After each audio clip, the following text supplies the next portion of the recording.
All right. I think we are good. Are we? Are we good? Hello, everybody, and welcome to Filmlites.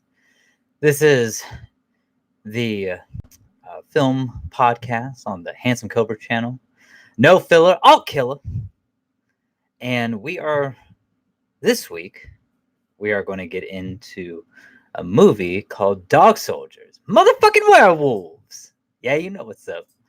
I am your host, Gregory Cobrana, also known on the YouTubes and interwebs as, you guessed it, baby, Handsome Cobra.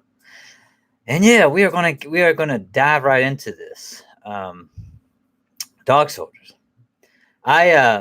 Reason also too it being the month of Hallows Eve or Halloween. We're gonna get into, it's a bit of a scary horror movie. I got to tell you, it wasn't really that much of a horror movie for me, but I mean, a lot of blood, a lot of gore. And it was actually, I believe, came out in 2002 and is directed by Neil Marshall. And if you recognize that name, Neil Marshall, he is the director of The Descent and the new Hellboy that just came out with David Harbour. And yeah, I mean, I haven't seen the new Hellboy yet, but I own it.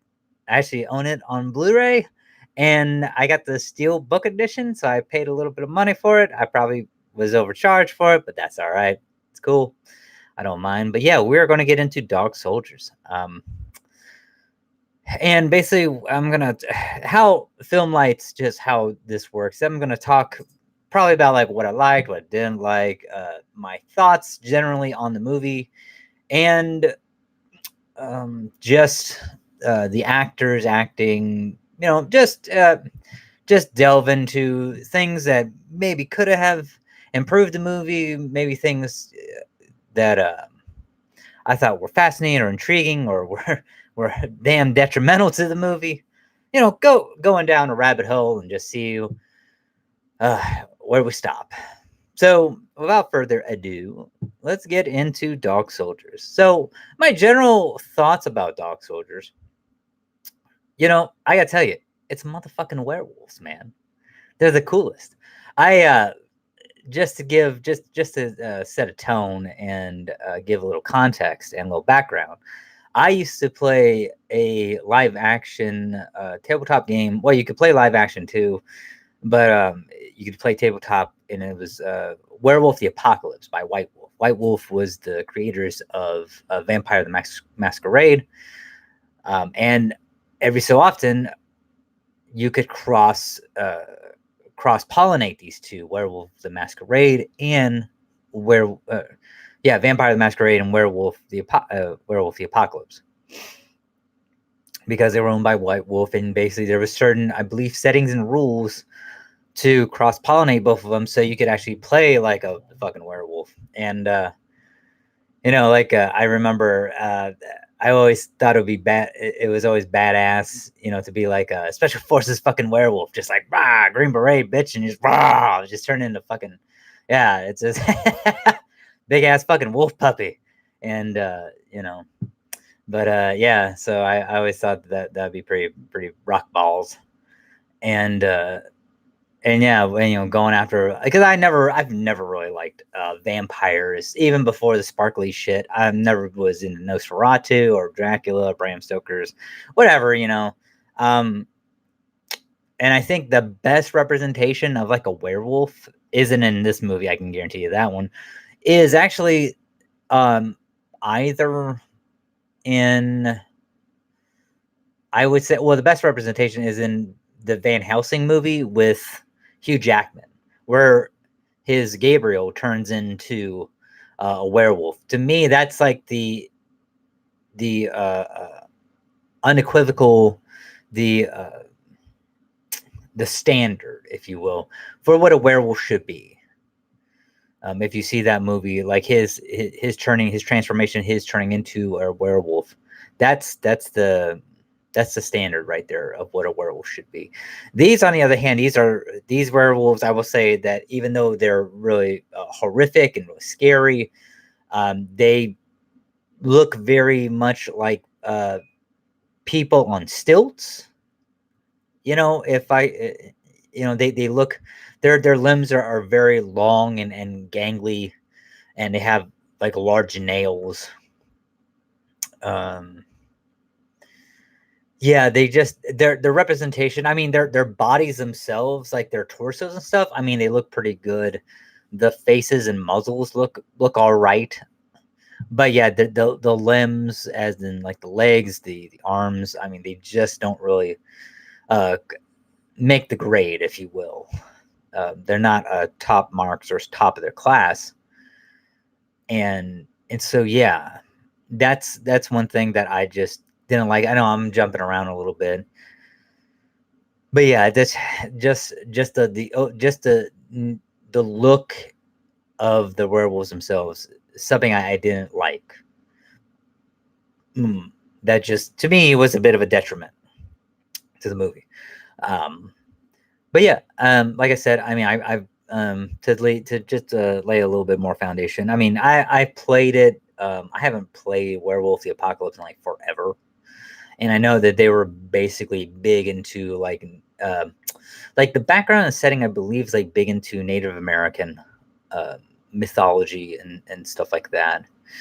And I don't say like Wendigo and all that and all that jazz. I don't want to go. I don't want to, because those are two different beings. But I mean, there's a lot of Native American like when you first open up the book, you see a shaman. At least like the old school book, which one of my brothers used to own. And yeah, I don't know if he still owns it, but yeah, he. I don't know if it's first edition, second edition, Werewolf the Apocalypse, but yeah, it's. I believe the cover was purple, bluish, and there's like I believe like 3 big claw marks at a 45-degree angle across the book, the cover of the book. And yeah, it's really cool. I mean, I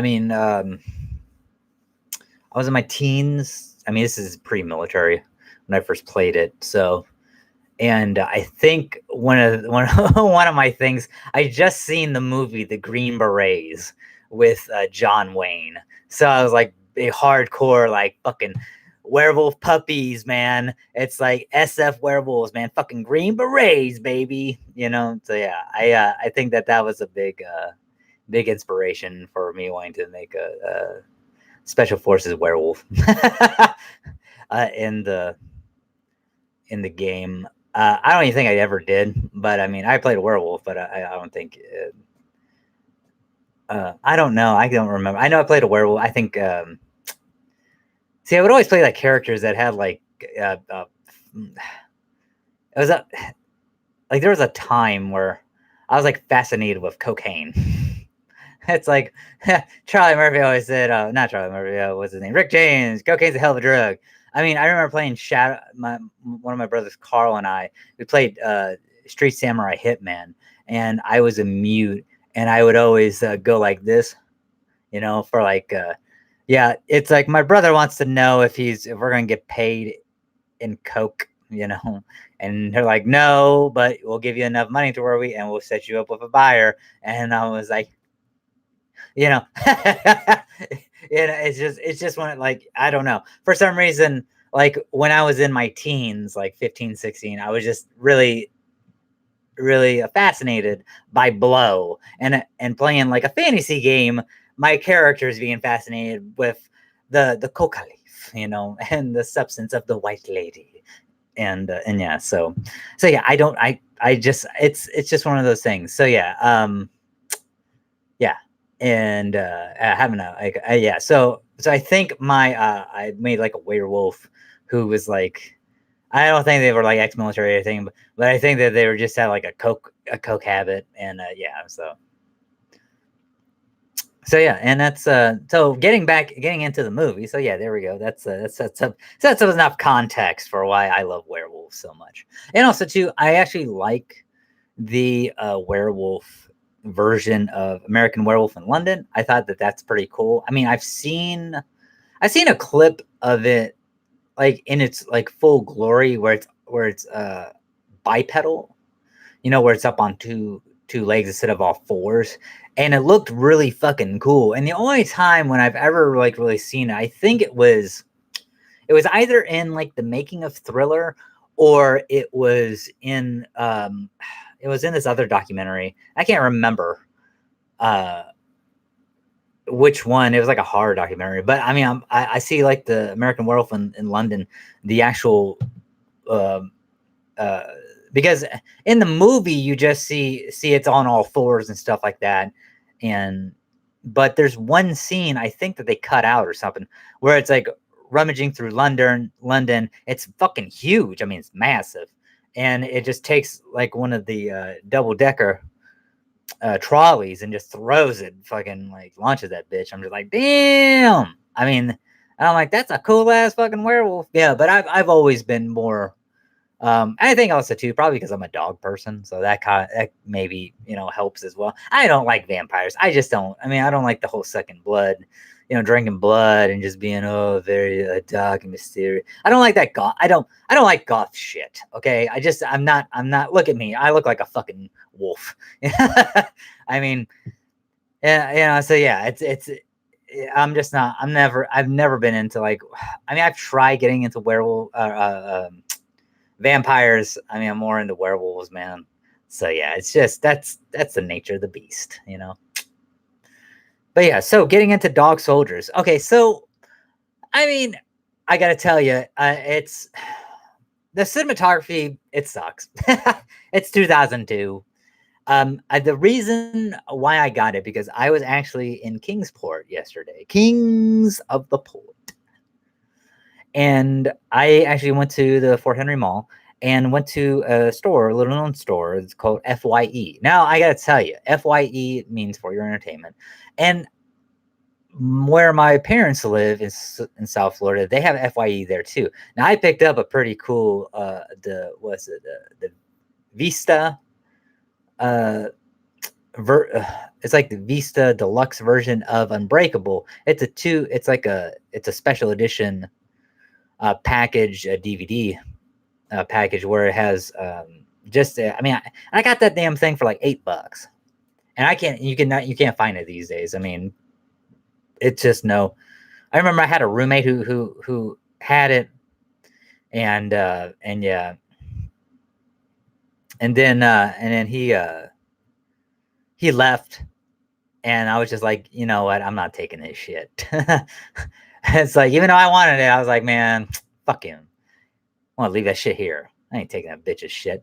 So yeah, and so like and it's so hard to find, but I found it at the FYE where my parents live in South Florida, and then I think it was like at the Boynton Beach Mall. I think we went to, yeah, and found it there for like $8, and brand new too, which was fucking amazing. It's like they had like I mean, and what was crazy, they had like 4 to 5 of them. I mean, just like, it's like they must have like a fucking half of a warehouse full of these damn things. They just couldn't sell them in Florida, you know? And so, yeah, I picked that one. And so I remember, that, and just finding, cause you can find some fucking gems in FYE. I mean, it's like, there are some fucking diamonds. You got to look for them, but there are some diamonds. So yesterday I picked up Dog Soldiers on Blu-ray, nonetheless. Now I've seen it on DVD, but I got the fucking Blu-ray plus the DVD combo. A twofer for fucking $5. That alone, like getting Dog Soldiers on fucking Blu-ray, I mean, shit, was worth the price of admission. So it's just kind of like, holy fuck, man. And then I got the 2-disc special edition of Rutger Hauer's Hobo with a Shotgun. And I don't know, I haven't seen this movie. And apparently somebody told me that, and I had no idea when I bought it, because the person at the cash register was like, yeah, do you know? I'm like, dude, for $3 and a name like Hobo with a Shotgun and Rutger Hauer, Roy Batty from fucking Blade Runner, yeah, dude, I'm definitely fucking getting it. And they're like, oh, you don't know this? It's like, no. It's like, well, this is one of the fake movie commercials in Planet Terror, Quentin Tarantino's movie of the Grindhouse films. And I'm like, oh, okay, cool, man. I'm just like, $3, man, can't go wrong, man. Plus it's a two disc special, man. Fuck it, man. So yeah, I will probably do a Filmlites review of Hobo with a Shotgun coming up maybe later on. But yeah, getting back into Dog Soldiers, werewolves, baby. Woo! You gotta love it. So yeah, we start out. There is I will set the premise of who's actually in this movie. It's really cool because you have Sean Pertwee. Now, if you don't know who Sean Pertwee is, he is a English actor. He is best known for in the role of Alfred Pennyworth in the TV series by Fox Gotham. And I love his portrayal because his is more of a Cockney, like British SAS motherfucker, just badass, or and just like and just man, dude. He says this one line to a young Lucius Fox, and talking about like if he betrays Bruce, he'll gut him like a fish, like a trout. He's like, he says some shit like, you know how we used to how we used to gut trout back in back in the homeland, don't you? Well, we smoked the salmon real good. And yeah, he just goes into this shit. I know I said salmon and trout, it's like I know they're two different fish. But yeah, it's just he goes into it and it's just fucking yeah, it's like I was just waiting for him to fucking I have your guts for guys. I was just waiting for him to bust out some. It just reminded me so much of some fucking Lock, Stock, and Two Smoking Barrels or some Guy Ritchie fucking snatch shit. Because I'm just like, holy shit. Yeah, it's just the way that he acted it, and also too, he is the son of famous doctor. I think he was the third Doctor, John Pertwee, or Jonathan Pertwee, and he's the son of Doctor Who, the third Doctor, and yeah, where he had a cape and he was more like very. Uh, he was like a techno doctor and he fucking had magic and shit. And it was kind of cool, like techno magic. It was fucking pretty badass. Also, too, you have Liam Cunningham. Liam Cunningham is Sir Davos Seaworth. Sir Davos Seaworth from the show Game of Thrones. A younger Sir Davos Seaworth. He makes an appearance in that as Captain Ryan, Special Ops Captain Ryan. Sean Pertwee plays Sergeant Harry Wells, which is pretty cool. And kind of reminds me of like Orson Welles and stuff like that. I like Orson Welles, so that's pretty cool. Like Welles, like Orson Welles. That's pretty dope, man. I'm just like, that's cool. That's cool. And because that's like one name like you never see a lot in movies is the name Wells. Like because it's like I know there's like that I think the first one I ever saw was like Harrison Wells, and that's not even a movie. That's off Flash. Well, yeah, Harry Wells. There we go. Yeah, Harry Wells. Okay. And then you have Sergeant Harry Wells here. Yeah. Man, that's kind of weird. Yeah, maybe the Flash took that from Dog Soldiers. Who knows? Who knows? But then and then yeah, you have Kevin McKidd. And if you don't know who Kevin McKidd is, he was one of the main characters, main actors in the TV show Rome from HBO. And then he was with because he was also it was him and Dan Stevens who or no, Ray Stevenson. I'm sorry, not Dan Stevens. What the hell am I saying? Yeah, it was Kevin McKidd and Ray Stevenson. And Ray Stevenson, he was the one. He played Frank Castle and the Punisher in Punisher Warzone. If you don't know who that actor is, but yeah, so and Kevin McKidd looks pretty young.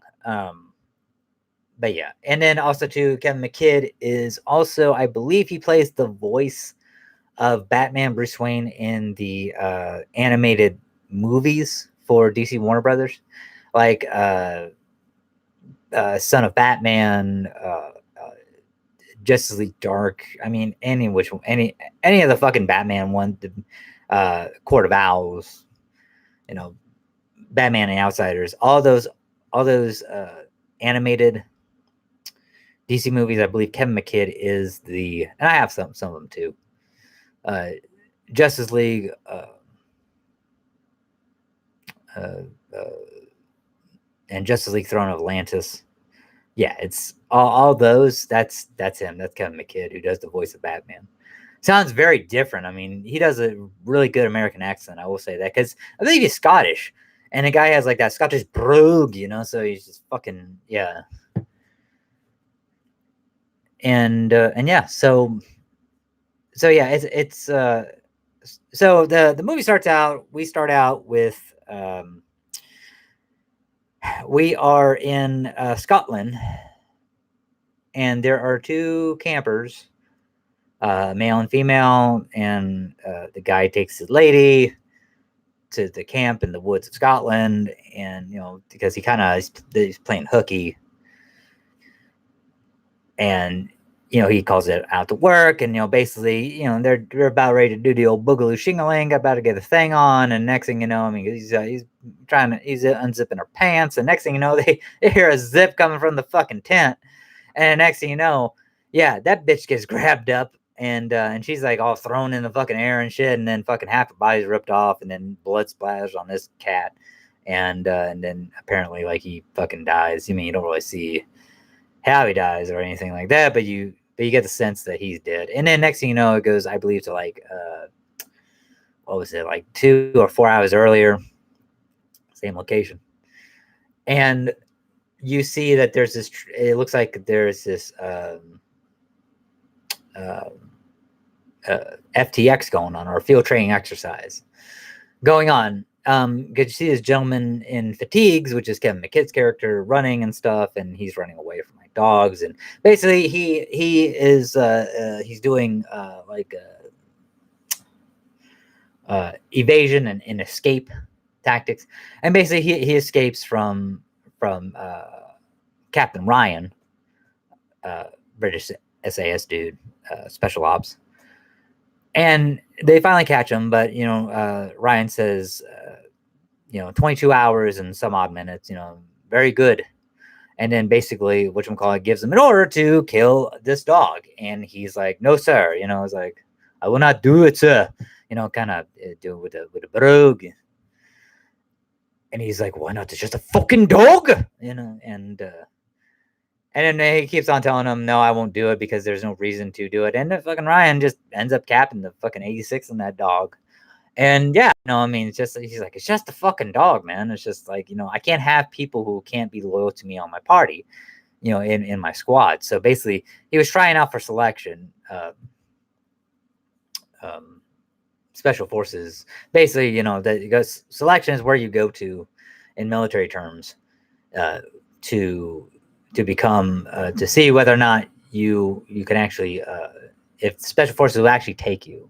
Now American special forces is a little bit different, because you go to selection, you pass selection, okay, and then basically you usually do, I mean, at least when I was in, you do about like 2 years of training and stuff. I mean, you sign a 5-year contract with, because you sign your re-up basically, and you sign a 5-year contract. And once again, when I was in, and the thing was that 2 of those 5 years, you're basically training. You're learning another language. You're learning other, you're doing special forces training and stuff like that. And then after those 2 years, that's when you actually get to go on like your missions and stuff. And special forces. I mean, it's like their deployments are a lot shorter too than regular army.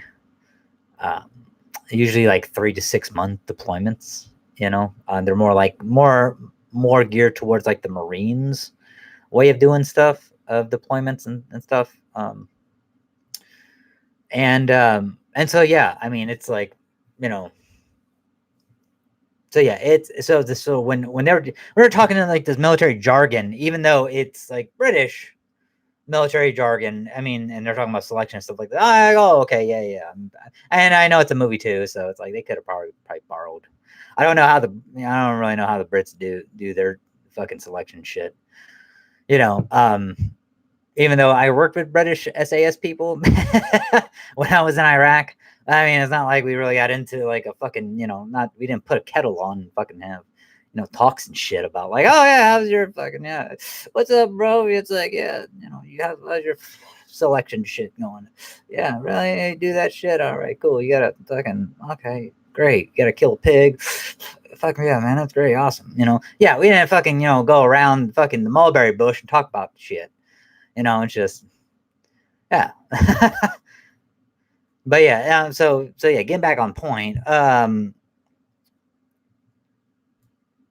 and basically, and then we go to I think 4 weeks later, after the 2 to 4 hours earlier from the civilians getting killed. Well, they get dropped in the Highlands of Scotland. Okay, so we're back on fucking Scotland, but it's the Highlands now, and you see, okay, Kevin McKidd's character, Cooper, Private Cooper. You see him and his party, and you see and Sergeant Wells, Sean Pertwee, is there and stuff like that, and and then so basically they have on what, and it's like really familiar because when you're firing blanks, you have like this fucking. It looks like a damn thing that you screw into the muzzle, and it's like kind of like a suppressor thing. I can't really remember what the fuck it's. I mean, I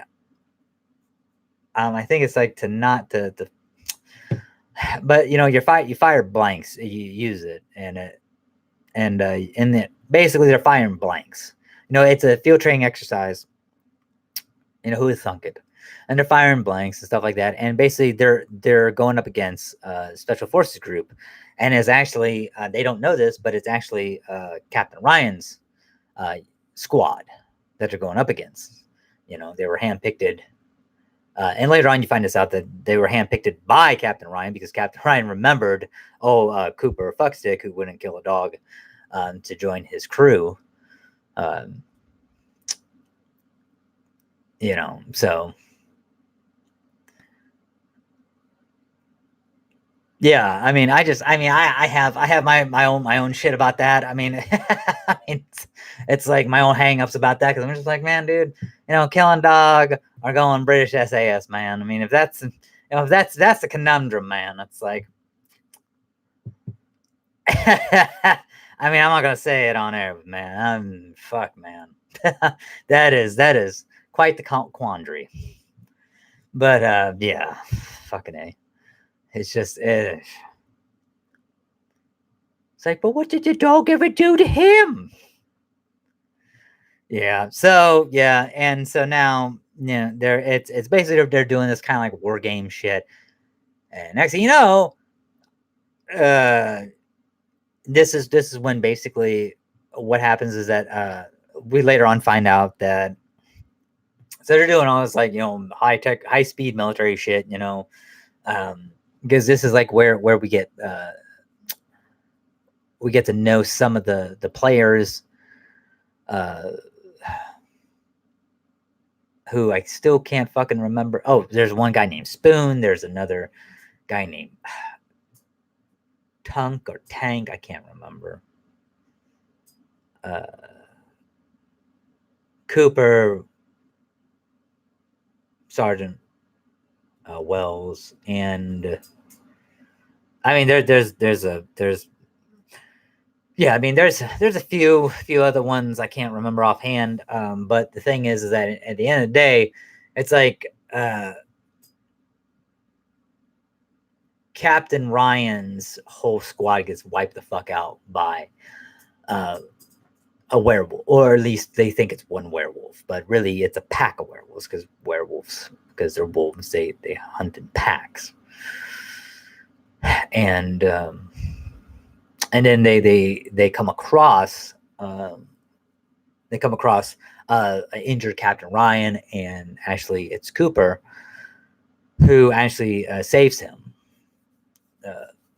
and treats his wounds and stuff like that, and brings him to the road, and where this where we meet this another character, Megan, and she says that, hey, I'm a zoologist. I've been here for studying the wildlife and wilderness here and stuff like that. Excuse me, for months now, and there's a friendly the Uals or Utahs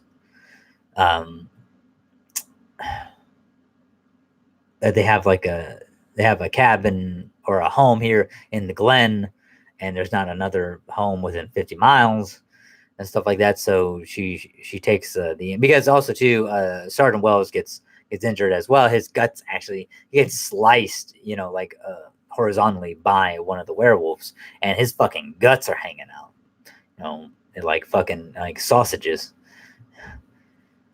And yeah, it's really like mortifying. But I mean, it's real. But that stuff, and especially like when they're doing their military tactics, because you see like Cooper, he'll take like he'll take Captain Ryan, and like and uh and and go to like a tree for cover and concealment, and then he'll give him to another guy, basically like handing him off like a fucking baton, so he can, and then Ryan and then Cooper will do like an about face, and then fire and do cover fire, uh, rear cover fire, and while another guy like a Spoon takes Captain Ryan, and they just kind of like do this shuffle through the woods until they can get to the open road, and it's really cool. And you see fucking Sergeant Wells, and he basically, Cooper's having to fucking tell Sergeant Wells, hey man, the fuck up, man. It's like, yeah, dude,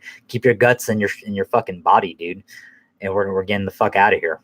And he's like, oh no, I can't do it, I can't go on. And he's like, and Cooper's just fucking motivating him, and it's really, really, man, that to me was very real world shit, and it really connected to me because I remember myself being on like combat missions like that, like because because the thing is, and I kind of skipped over, is once they figure out that, hey, listen, look, I mean, once they see Ryan fucking tattered to shreds, and I mean, they basically drop the fucking they drop their fucking blank fucking weapons and shit, and basically where Ryan is, there's a whole fucking special ops fucking cache of fucking weapons like MP5s and fucking other fucking assault rifles and shit that and so yeah, and so they trade their fucking blank fucking shooting muskets for like these like more high tech shit. So that was pretty cool. And yeah, and then that's thus the chase persists, and that's when and yeah, so and that's when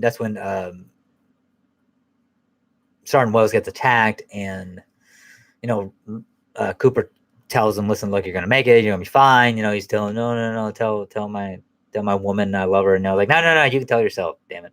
And he pulls him up by his fucking bootstraps and like motivates him, and that's what you gotta do. It's like can't feel sorry for yourself. You gotta fucking just go on and persevere. Even when can't let that THS, that tiny heart syndrome, like sink in, because once it does, I mean, it's merry hell trying to get rid of that shit. And so yeah, I mean that's that I thought was pretty cool. And then so yeah, just the dialogue itself. I mean, they did have like moments where those moments of Ma where things could breathe. I don't think that they had one of my dislikes about the movie was like, I don't think that that those moments of Ma or that breath that they take, it was very more like a half breath. It was just, and then the werewolves come and rah, it's like, and they shoot these damn things like 20,000 times, man, and these fuckers do not go down. I mean, there's 3 of them. And you find, I mean, it's pretty predictable. I mean, it's pretty predictable. You guessed it. I mean, it is the family that lives in the cabin who are the fucking werewolves, and Ryan's basically the whole point of him being there was to capture one of these werewolves and take it back for special weapons ops to basically see if they can't weaponize it. Special forces werewolves, baby, yeah. SF were puppies, baby. And wolf puppies. I know, man. I'm so jacked about that shit. I'm sorry. It reminds me so much of playing Werewolf the Apocalypse. Gotta be like, Like, we're puppies, baby, wolf puppies, SF wolf puppies. Like, yeah, it's just so good. But yeah, and so, but we don't get all the information until like later on, like basically 20 minutes before the movie ends, that Ryan, since he got slashed by one of these things, because he has a 3 marks across, going kind of at a catty corner across his chest. He gets to heal, and it's a full moon out and shit. So, and the woman Megan is basically saying that, yeah, she's kind of like studied, the werewolves and stuff like that, and their patterns, and she basically gives them the lowdown on them. And later on, I mean, she does say that she does have her suspicions that it's the family, but I don't think. But she says that she never saw them transform, and then later on, you find out, spoilers, that actually Megan, yeah, she's a zoologist, but also too, she's actually a family member, and she actually chose those the soldiers over her family to help. And basically, because she was saying that, and you could tell, because she was saying that basically, the leader of the group is a young alpha male, and or a young male who's a beta and is like leading the pack. But basically, Megan is actually the alpha of the pack. She's female.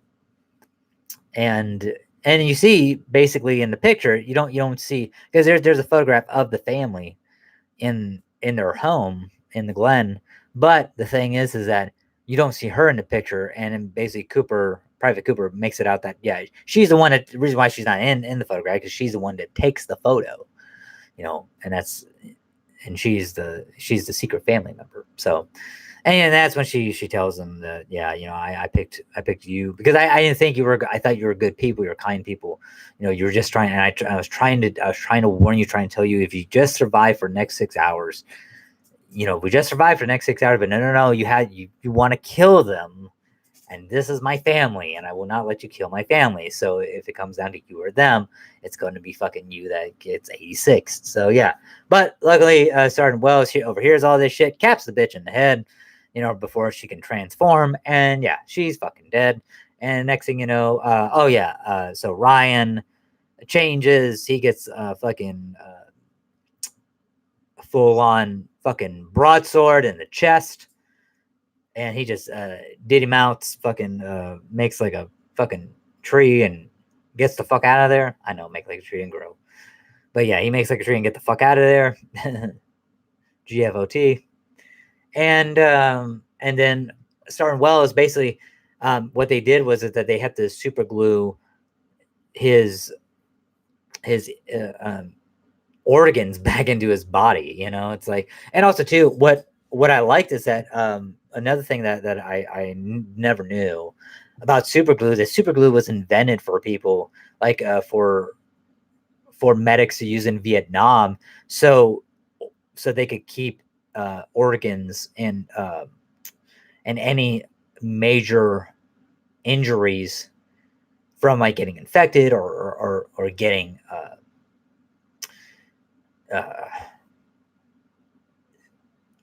to make soldiers keep on fighting, basically.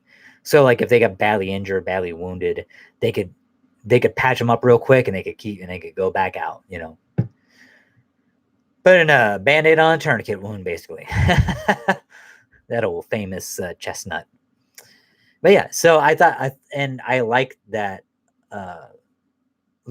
Private Cooper is giving this like rough history of what the fuck super glue is to Megan, while they're patching up Sergeant Wells. I mean, it's pretty cool. I mean, that I did not know. I thought it was really cool. I thought it was badass that they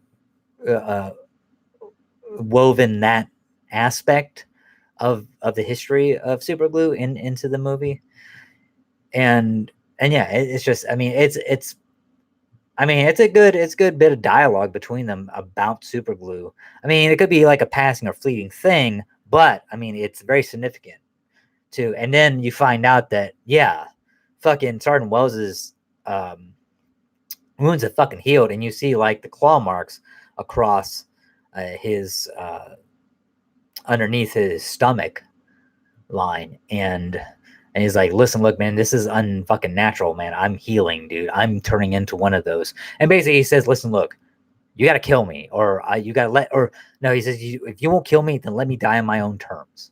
Tell my woman, because he says, I don't think he says wife, or he wanted to marry her or something like that, fiance, I don't know, but he said, just tell her that this is what happens on training exercises. This is normal. This is normal shit, Cooper. This always happens on training exercises. It's totally cool. Shit like this happens.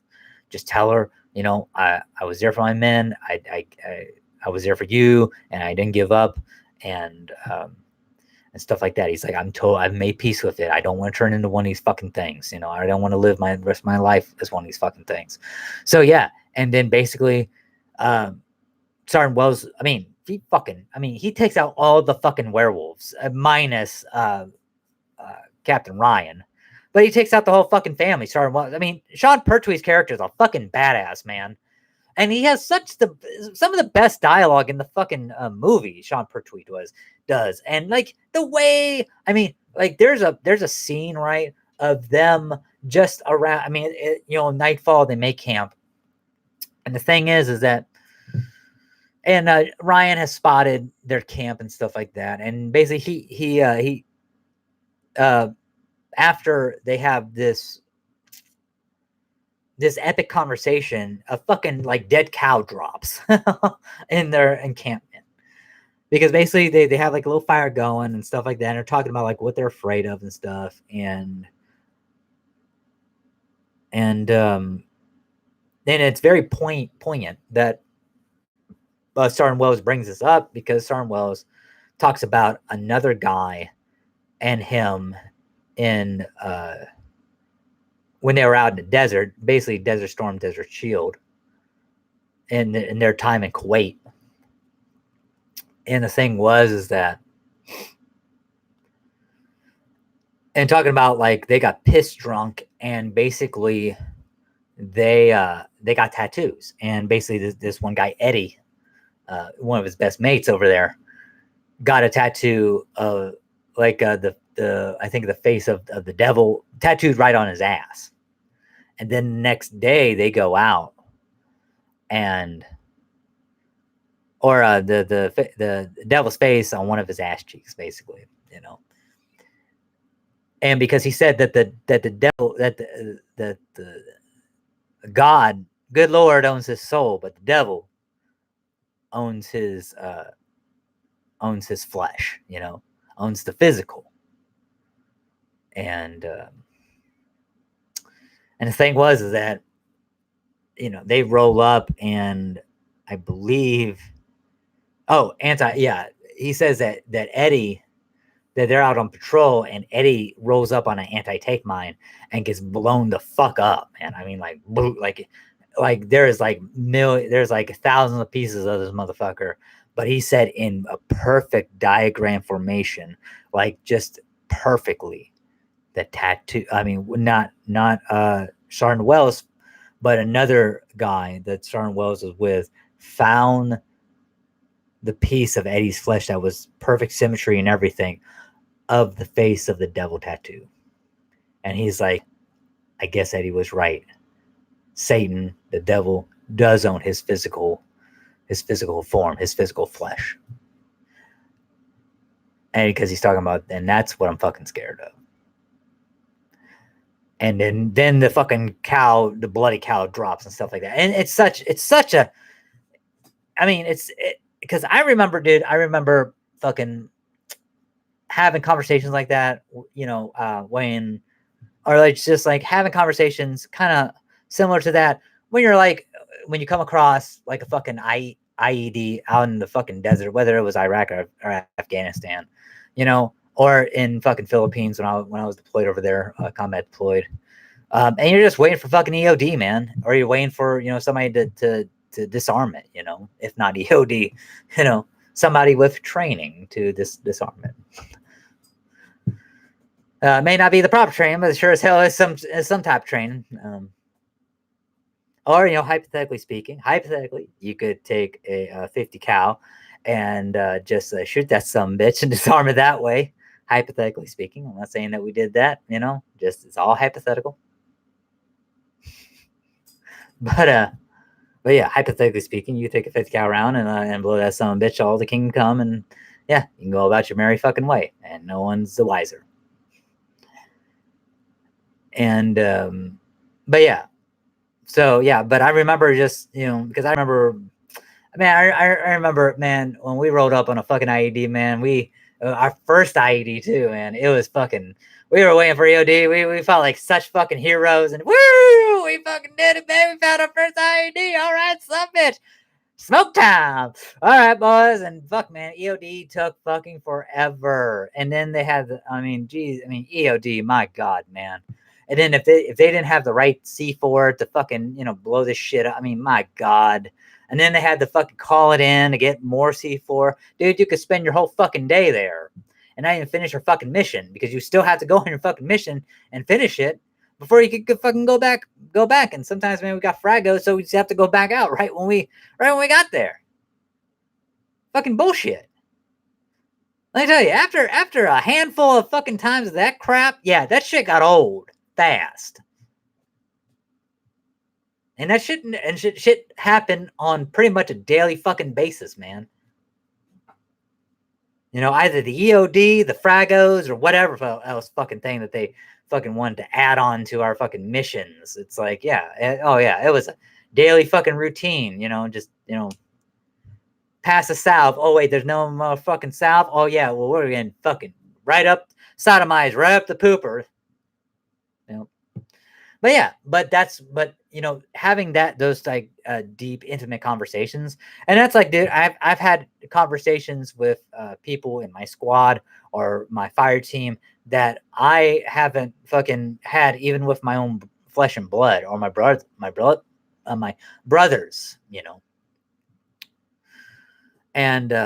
my family, and that's the thing is that because you're in the shit. Literally, yeah. Your brothers in arms, but you're in the shit. Your peers, and even if like somebody's even when you're like a team leader, like I was, and then or you're under a team leader. At some point, yeah. There is a hierarchy, but that team leader, you're there with your Joes, like vice versa. Like my team leader before I was team leader, when I was under them, they. They're in the muck with me, so we just kind of bullshit a little bit. But it's like, but you remember, but you don't forget your fucking place. That's the other thing too. Don't take kindness for weakness, as we say. But yeah, that was very to me that was very poignant that scene, and Sean Pertwee just acts his fucking ass off in that scene. And yeah, and Sean Pertwee in the whole fucking movie is such a badass. Private Cooper, Kevin McKidd's character, is the only survivor, and yeah, but Sean Pertwee, man, God bless his soul, because he's such a phenomenal actor. I love him as Alfred in fucking Gotham. He's the only redeeming quality about that fucking. I could give a fuck less about that damn show, but Sean Pertwee as Alfred Pennyworth, badass British SAS motherfucker, yeah. Who turns fucking just a butler, for the Waynes. Fuck yeah, man. Hell, dude. I think that's yeah, his character's fucking badass, man. He acts his ass off, and he's the best out of anybody in that movie. Even Liam Cunningham, even Kevin McKidd, the woman who plays Megan. The one who plays Megan, I think that she's very. I like her character too, but you can tell, man. You can tell that there are some things. But as the movie goes on, you see like little subtle hints and changes, like it's like ratcheting up. Yeah, it just ratchets it up her character, and she keeps things from, because there's like one point where she basically tells Ryan to shut up, and everybody's like, what the fuck, to know each other or some shit, and then you find out that yeah, they do, because basically this isn't fucking Ryan, because she was there as a second for guiding Ryan and stuff and his squad before the others got there. So yeah, that's how she knows that dude. And Ryan's just keeping secrets like he does, and finally he spills fucking beans about special weapons ops wants fucking one of the werewolves for a study and seeing how they can weaponize it and stuff like that. And yeah, and I mean, all in all, I mean, I do like the movie. I'm glad I got it for $5 on Blu-ray and DVD. I would not have been happy had I spent like, um, I was gonna say seven. Yeah, I would not be real happy if I spent like 750 or $10 on it. I did. One of the major factors was I did get it because of Neil Marshall, because I do like Neil Marshall. I think he's a good director. I've seen a little bit of The Descent. I'm not, Descent, not really my cup of tea. Doesn't really blow up my skirt. But I do believe that Neil Marshall is a good director. He directed the hell out of Dog Soldiers. So, and there's another one I've seen of his. I can't remember what it is that I liked, and I was like, oh, that was Neil Marshall. Oh, okay, cool. But yeah, everyone, yeah, I mean, it's a good movie. I mean, like I said, I mean, the werewolves themselves, I don't really like. There are just some parts in it that just kind of gets like really fucking just like, come on, man, just hurry this shit up, because it's an hour and 44 minutes, and it's just kind of, to me, it's just like, what the fuck, man, at parts. And then yeah, and then you have yeah, Sart, not sorry, I want to say Sergeant Cooper. You have Private Cooper and Captain Ryan facing off. Sun's coming up, basically sun's out, and but Cooper's like in the cellar, the basement area of the home, like on the underneath the crawl space, which really isn't crawl space, but it's like the cellar. And you see, like, yeah, they actually hung up like human bodies there, and all that jazz, and for eating and stuff later. There's like human body parts, like half torn torsos and whatnot. And they have their souvenirs, like this one guy, he got I believe, the one gentleman, the one camper from the beginning, his girlfriend or lady friend gave him, I want to say, like a pure silver letter opener, or like little dagger thing. I want to say it's a letter opener, but it could have been just like a shiv. And basically, they kind of talk about the fucking legends about werewolves and stuff, being allergic to silver and all that jazz, and they don't see any silver in the home, in the Glen. So, but then he takes the silver like punch dagger or dagger thing, and just shivs the transformed werewolf, Captain Ryan, in the sternum with it. He fucking starts glowing and starts almost bursting into fire flames, and then he takes a gun and just fucking pops him in the fucking head, blows his damn head off with it, and then yeah, and then that's the end of the film. I mean, and I think they made a Dog Soldiers 2. I think they actually made a fucking sequel to it. I don't know. I don't know if Neil Marshall even fucking directed it. But I mean, it wouldn't surprise me if they did. But yeah, for the most part, it was okay. It was good. It was okay. I mean, it's not really anything to shake a stick at. I mean, I will say that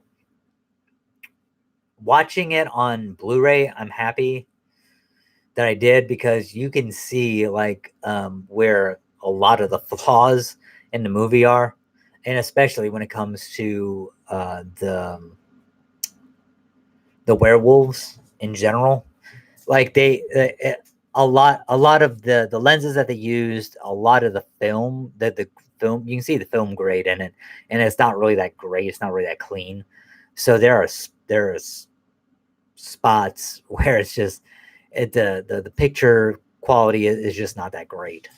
But with Blu-ray, the picture quality is better because it's 1080p, so you can actually see those flaws even better. If it was 4K, you would see them.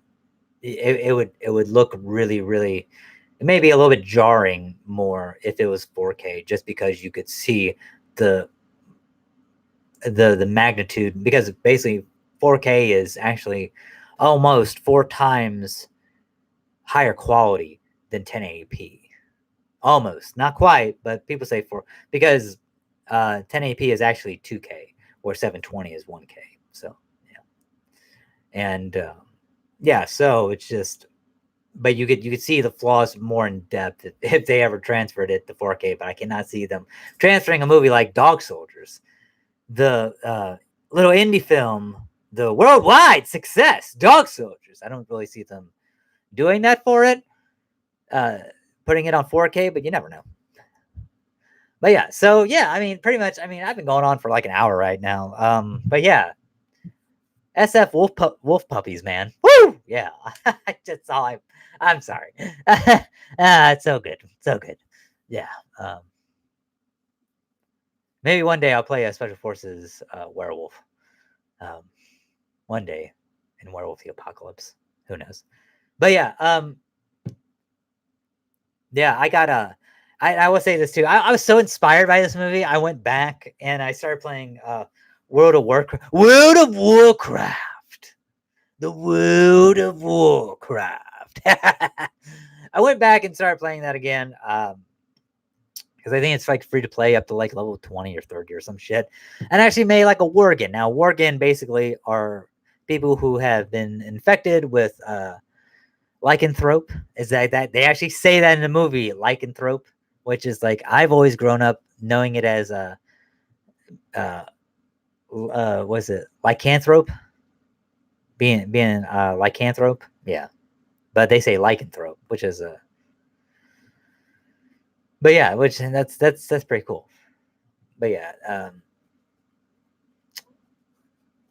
yeah. So yeah, you can play as basically a worgen, which is a werewolf, and but it's like lycanthropy, and yeah. So that kind of like inspired watching that movie. Kind of inspired me to dust off the old World of Warcraft and get back on and play again. So yeah, so I think I'm like a level 5 or 6 warrior, Worgen male, and yeah, so yeah, it's pretty cool. Like I'm having fun. I'm having fun with it. But yeah, it's like my